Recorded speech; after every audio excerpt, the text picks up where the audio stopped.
Hello, my name is Michael and I'm starting my new video blog. I would love to talk about my favorite game, which is called Mazdoku.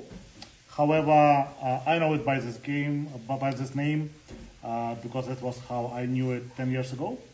But actually, its official name is Ken or Kendoku. Alternative names could be Kudoku or Mazdoku. This is a game invented in 2004 by one Japanese teacher. And I'm playing for this game for the last 10 years, and I decided to have a video blog series talking how to play this game and how to solve. So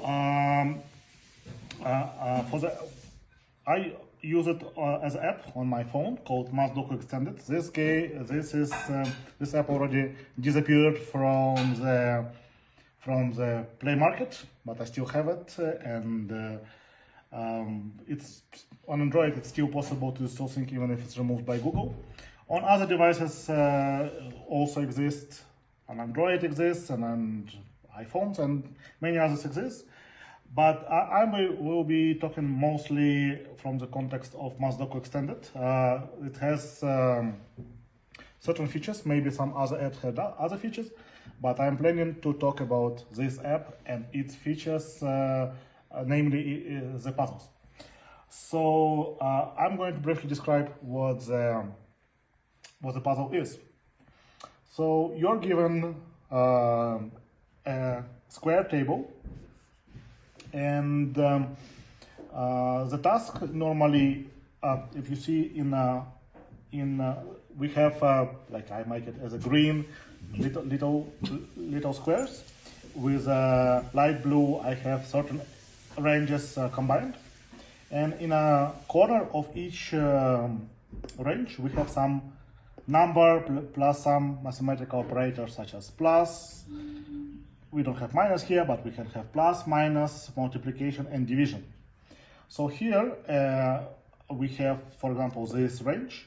It consists of these 4 cells, and it has it written 24 multiplication. So that means that there are numbers that are, if you multiply all of them, it's going to be 24. It's easy to check that it is indeed the case. Or for example, let's see here. We have this area, it's only 2 cells, and we have 3 plus, and we see it has 2 and 1, and indeed it's in total it's 3.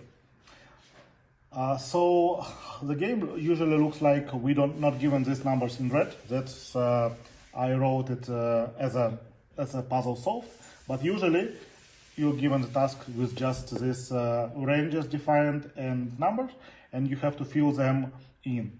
So the rules are that in each row you have to have all the numbers, like in our case from 1 to 4. If you see, in each row we have numbers from 1 to 4. In each column we have from 1 to 4. That's basically the rules of the game. And I'm going to describe techniques I got to solve such things. And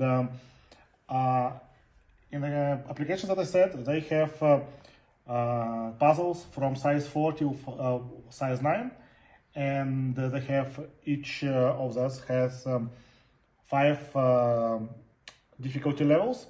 And also there are 2 kinds of game when the operator is given and when operator is not given.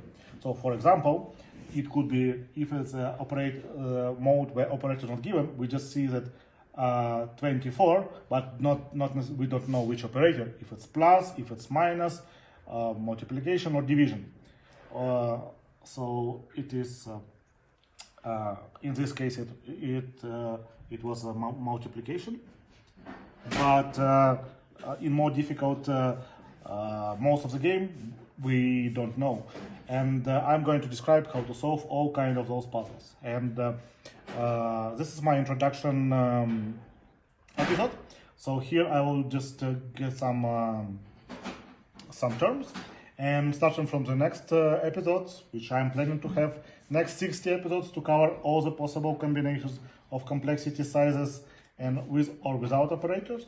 But what we're going to do is I'm going to determine the terms. So the terms are this little individual things, I'll call them cells. There's regions surrounded, like blue in my case, I'll call them regions. In the left corner, we'll have a value and operator, or in a mode when we don't have operator, we'll just have having value. And with the red one, it's gonna be show numbers. In order to be able to easy refer to individual cells or regions, we will number each row from 1 to 4 in this case, and each column from, like in this case, A, B, C, D. So for example, if you want to refer to this cell, it's gonna be C2. And if I want to refer, for example, to the range that contains this 4, I could say, well, it's cell D3, but this thing is gonna be range D3. So basically that concludes my first introduction episode. So if you get interested, stay tuned. I will probably come back with more episodes. Thank you.